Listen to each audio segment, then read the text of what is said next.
اور آپ آئے اور آپ کو پیچھے سے پریشانی ہوئی، آپ نے کہا ٹھہر جاؤ، میری جیب میں پیسے ہیں، میں 2-4 اونٹ ذبح کر دیتا ہوں، اس کو صدقہ کر دیتا ہوں، خیرات کر دیتا ہوں، پریشانی ٹل جائے گی۔ آپ نے 8-10 اونٹ صدقہ کر دیے، ذبح کر دیے، پوچھا، اس نے کہا اللہ کا فضل ہے، پریشانی ٹل گئی ہے۔ آپ بتائیں کہ آپ گھر میں جو حالات چھوڑ کے آئے ہیں، کوئی قرضے چھوڑ کے آیا، کوئی مرض چھوڑ کے آیا، کوئی ذمہ داریاں چھوڑ کے آیا، کوئی بے اولادی کا غم، کوئی اولاد ہے تو اس کا غم، کوئی رشتوں کا غم، کوئی رزق کا غم، کوئی لڑائی جھگڑے، کوئی صحت کا، کوئی مشکلات کا، کوئی مسائل کا، کوئی الجھنوں کا، کسی کے کیس الجھے ہوئے ہیں، کسی کا رزق الجھا ہوا ہے، کسی کی صحت الجھی ہوئی ہے، کسی کی زندگی الجھی ہوئی ہے۔ یہ سارے کے سارے غم جو ہیں، یہ سارے کے سارے غم آپ چھوڑ کے آئے ہیں۔ اچھا، ادھر چھوڑ کے آپ نے کیا کیا؟ چھوڑ کے یہاں آ کے آپ نے اونٹوں کے صدقے شروع کر دیے، اور سوچیں کہ آپ اس عمل کے ذریعے سے اللہ کے خزانوں سے کتنی بلائیں ٹلوا رہے ہیں، کتنی آفات، کتنی مصیبتیں، کتنی تکلیفیں، کتنی ناکامیاں۔ ایک بندہ وہ لوگوں کے سامان اٹھاتا تھا، اس کے پر خچر ایک جگہ سے دوسری جگہ لے جاتا تھا، نمازی نیک آدمی تھا، غریب مزدور تھا۔ ایک دفعہ ایک لولا لنگڑا بندہ آیا اور کہنے لگا مجھے اپنے خچر میں بٹھا کے فلاں جگہ پہنچا دے، اتنے پیسے تجھے دوں گا۔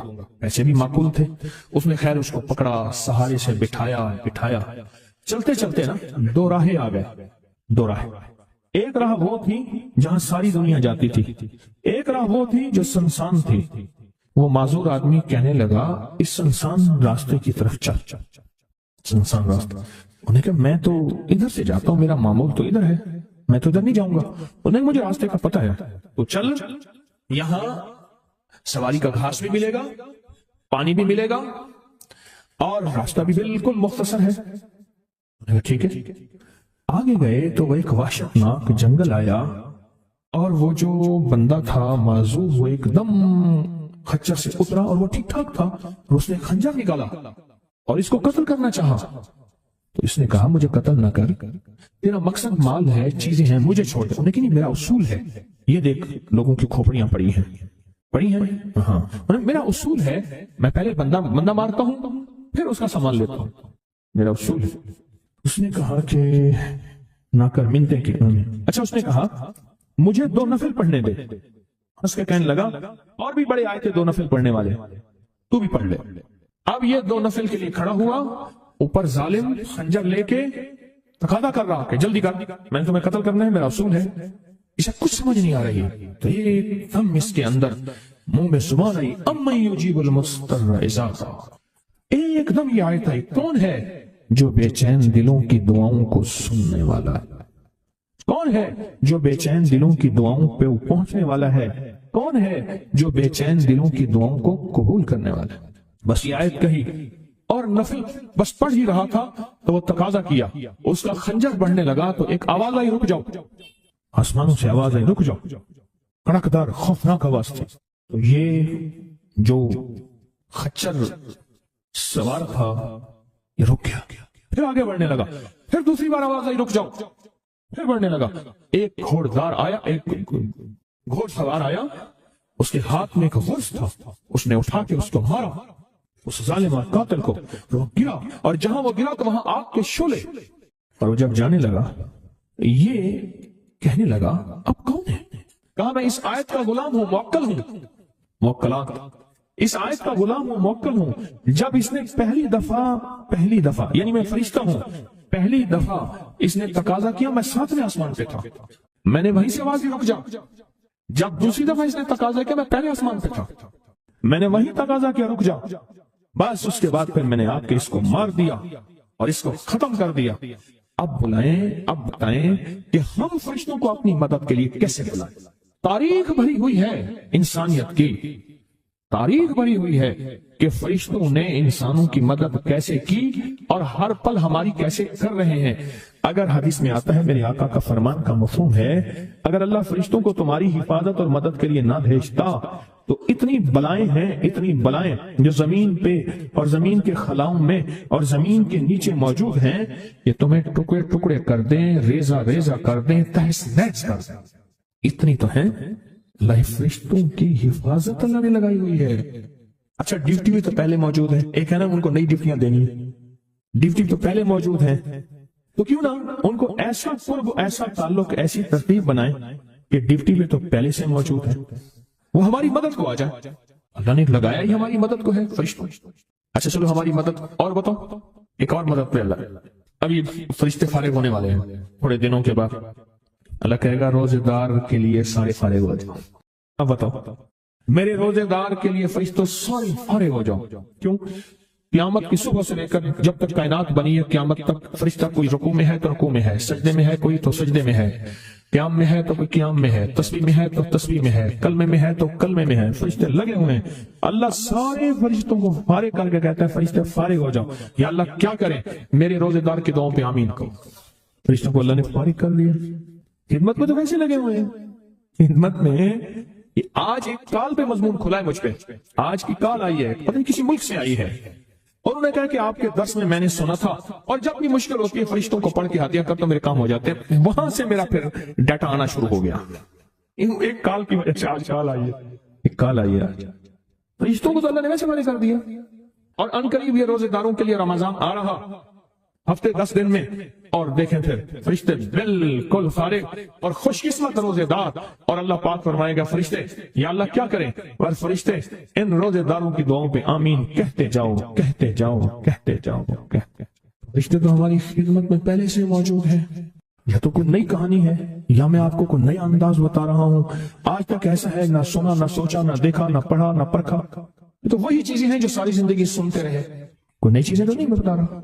فرق صرف اتنا ہے کہ اب ہم نے یہ سوچنا ہے کہ ہم ان فرشتوں کی مدد کیسے اپنے قریب کریں، اور کوئی مشکل اچانک آئے، اور کوئی پریشانی آئے، اور کوئی الجھن آئے، اور فوراً ہم فرشتوں کو پکاریں، فرشتوں کو پکاریں، فوراً فرشتوں کو پکاریں، اور فرشتے جو ہیں آئیں اور ساری مسئلے، سارے مشکلیں یہ بتائیں۔ فرشتوں سے طاقتور جادو ہو سکتا ہے؟ جنات، نظر بد، کوئی مشکل، بے روزگاری، رشتوں کی بندش، صحت، زندگی، مسائل، مشکلات، الجھنیں، ناکامیاں، بند راستے، بند گلیاں، زندگی کی بندش، کوئی بھی نہیں